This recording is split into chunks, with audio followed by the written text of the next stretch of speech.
تھوڑی سی بات کر لیتے ہیں سندھ طاس معاہدے کی۔ گزشتہ روز پرماننٹ کورٹ آف آربیٹریشن جو دا ہیگ میں ہے، انہوں نے ایک فیصلہ دیا ہے اور کہا ہے کہ بھارت کا یہ موقف غلط ہے کہ نیوٹرل ایکسپرٹ اور permanent court of arbitration back وقت ایک ہی پروجیکٹ میں کیسز نہیں سن سکتے۔ تو اب یہ جو ہے پرماننٹ کورٹ آف آربیٹریشن کا اجلاس ہوگا ستمبر کے مہینے میں، لیکن بھارت نے پہلے سے ہی اس کا بائیکاٹ کر رکھا ہے۔ فروری میں عدالت کا اجلاس ہوا لیکن بھارت نے اپنا کوئی نمائندہ نہیں بھجوایا۔ اصل مسئلہ ہے کیا؟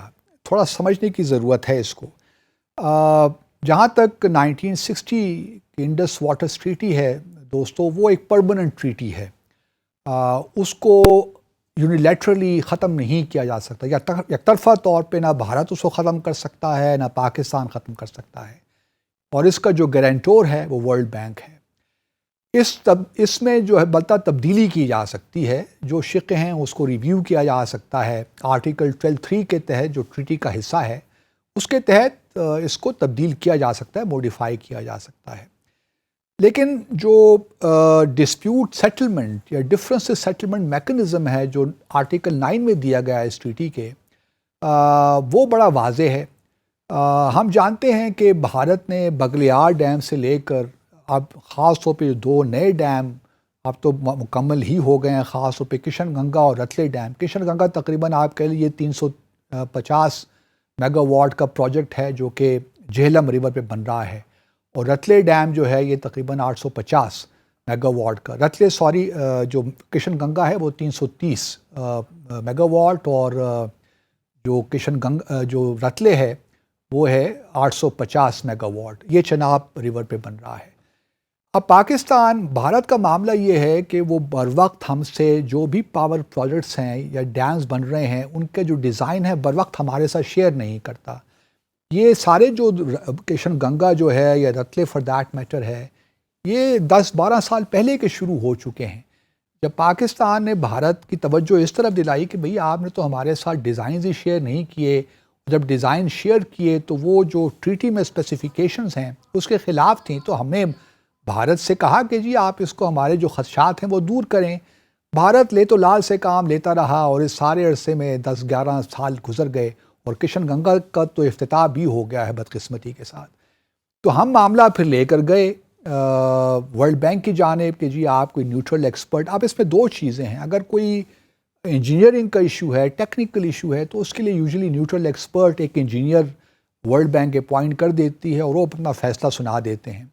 اگر کوئی براڈر ایشوز ہوں جس میں انٹرپریٹیشن، ٹریٹی کی انٹرپریٹیشن کے معاملات ہوں، اس کی تشریح کے یا اس کی اپلیکیشن کے، تو پھر وہ جو پرماننٹ کورٹ آف آربیٹریشن ہے 7 ممبر بینچ وہ سنتا ہے اس کو۔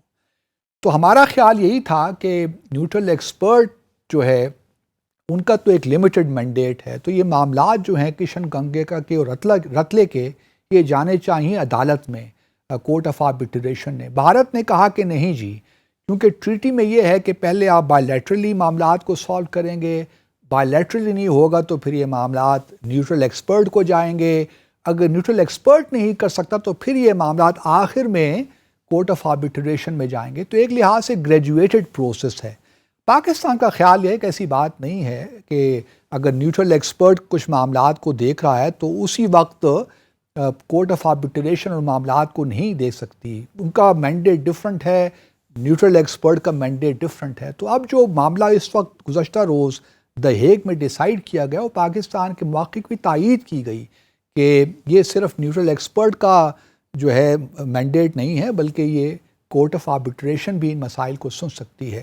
اب دیکھنا یہ ہے، کیونکہ بھارت نے پھر گزشتہ روز یہی کہا ہے کہ وہ اس کارروائی کا حصہ نہیں بنیں گے۔ اب سپٹمبر میں جو عدالت لگے گی تو بھارت اس میں شامل نہیں ہوگا، لیکن بھارت کا یہ وتیرہ رہا ہے کہ وہ انڈس واٹرز ٹریٹی کو وائلیٹ بڑے عرصے سے کر رہا ہے، اور آپ کو یاد ہوگا کہ 25 جنوری کو بھارت نے آرٹیکل 12(3) کے تحت ہی پاکستان کو ایک نوٹس بھی دیا، خط لکھا کہ جی ہم کچھ اس کو ریویو کرنا چاہتے ہیں انڈس واٹرز ٹریٹی کو، تو آپ 90 دن کے اندر ہمیں بتائیے۔ تو پاکستان نے بڑا ٹھیک جواب دیا کہ جی آپ اس طرح کیجئے کہ پہلے جو پرماننٹ انڈس کمیشن ہے وہاں آ کر بتائیے کہ آپ کے کیا کنسرنز ہیں، rather than we open the treaty it self.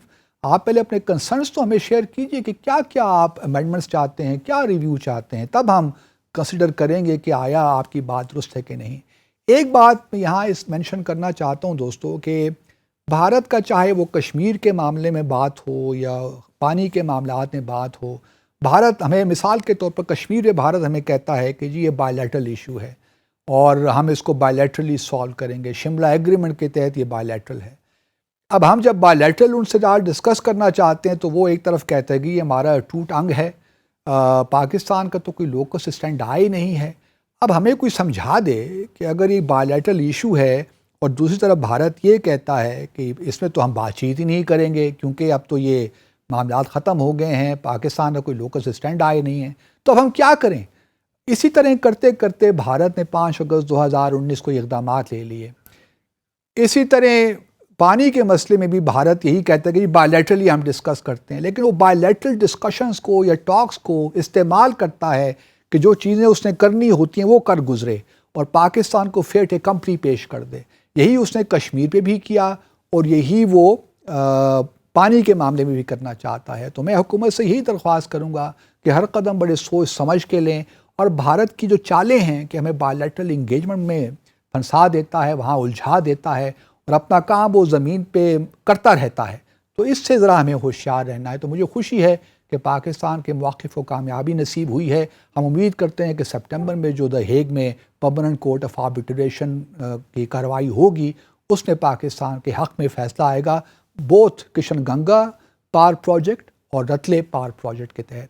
ناظرین آج کے لیے اتنا ہی، ہمیں اجازت دیجیے، کل انشاءاللہ 10 بجے شب آپ سے ملاقات ہوگی. اپنا خیال رکھیے، اپنے ارد گرد رہنے والوں کا خیال رکھیے. اللہ حافظ.